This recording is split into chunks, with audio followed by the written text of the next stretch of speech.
Assalamualaikum warahmatullahi wabarakatuh. Perkenalkan, nama saya Halinda Aurora dari kelas 11 IPS 1. Di video ini saya akan memberikan penjelasan tentang liberalisme dan sosialisme. Yang pertama, perkembangan liberalisme di Indonesia. Liberalisme adalah sebuah ideologi kebebasan yang menekankan atas kehendak individu dalam segala aspek kehidupan. Awal perkembangan liberalisme terjadi di Inggris pada tahun 1215.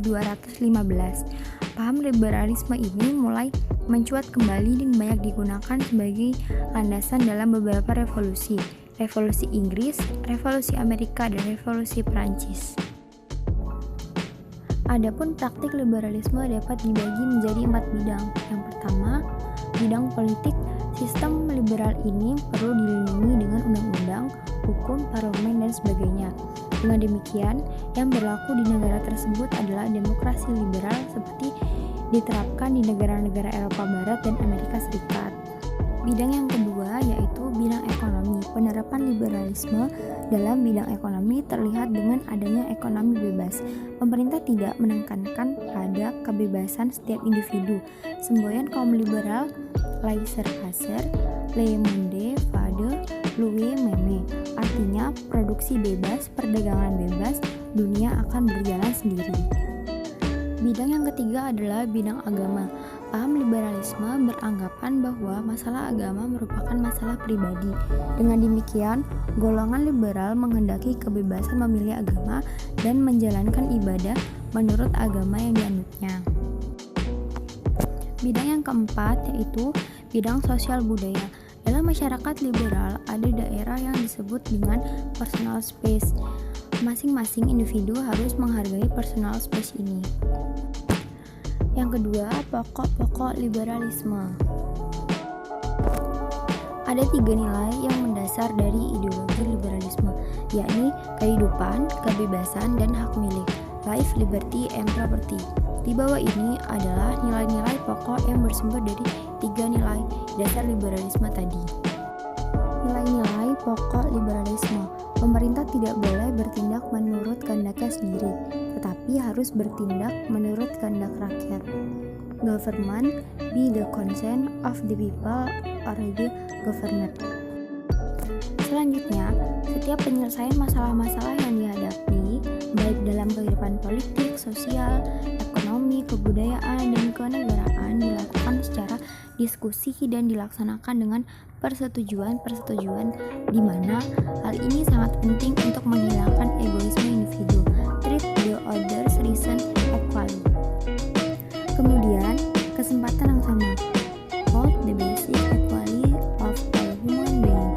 Bahwa manusia mempunyai kesempatan sama di dalam segala bidang kehidupan politik, sosial, ekonomi, dan kebudayaan.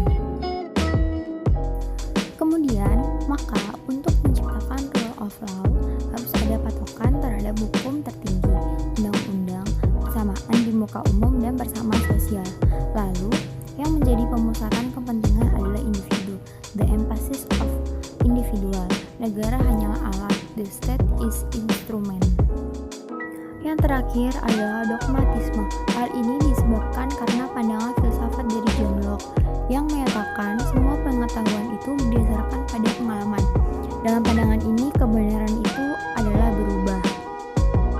Yang ketiga yaitu perkembangan sosialisme pada masa sekarang. Sosialisme dapat diartikan sebagai suatu paham yang menghendaki segala sesuatu diatur bersama, dikerjakan bersama, dan hasilnya dinikmati bersama. Paham sosialisme cepat menyebar ke berbagai dunia. Di setiap negara memiliki ciri khas masing-masing dengan sesuai dengan kondisi masyarakat dan latar belakang sejarah. Perkembangan paham sosialisme di Asia Afrika membawa pengaruh pada munculnya pergerakan nasional untuk mencapai negara yang merdeka dan bebas. Nah, pada negara berkembang, sosialisme itu mengandung banyak arti, persaudaraan, kemanusiaan, dan perdamaian dunia yang berlandaskan hukum. Oleh karena itu, sosialisme dalam negara maju dan berkembang berbeda, disebabkan karena historisnya. Di negara berkembang, diartikan sebagai cara mengindustrialisasikan negara yang belum maju tetapi distribusinya lebih merata. Sebaliknya, Sosialisme dalam berkembang dimaksudkan untuk membangun perekonomian dengan tujuan meningkatkan taraf hidup masyarakat. Yang keempat, dampak liberalisme dan sosialisme. Yang pertama, dampak liberalisme.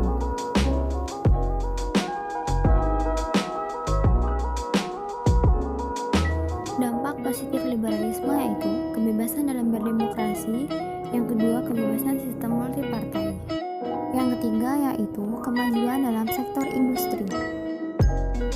Dampak negatif liberalisme yaitu terjadinya kesenjangan sosial, kebijakan pemerintah yang berbelit-belit. Selanjutnya yaitu rendahnya tingkat kesejahteraan rakyat, dan yang terakhir pemberontakan di berbagai daerah. Dampak sosialisme.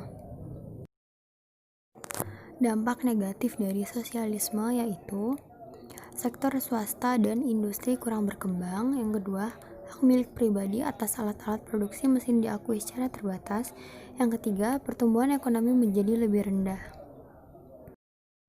Dampak positifnya yaitu yang pertama, pemerintah mudah mengendalikan warga negaranya. Yang kedua, pencapaian kesejahteraan dengan cara damai dan demokratis. Yang ketiga, kesejahteraan dan pemerataan kesejahteraan lebih mudah dan cepat tercapai. Yang keempat, ekonomi lebih stabil di bawah kehidupan sosial dan lebih terkendali.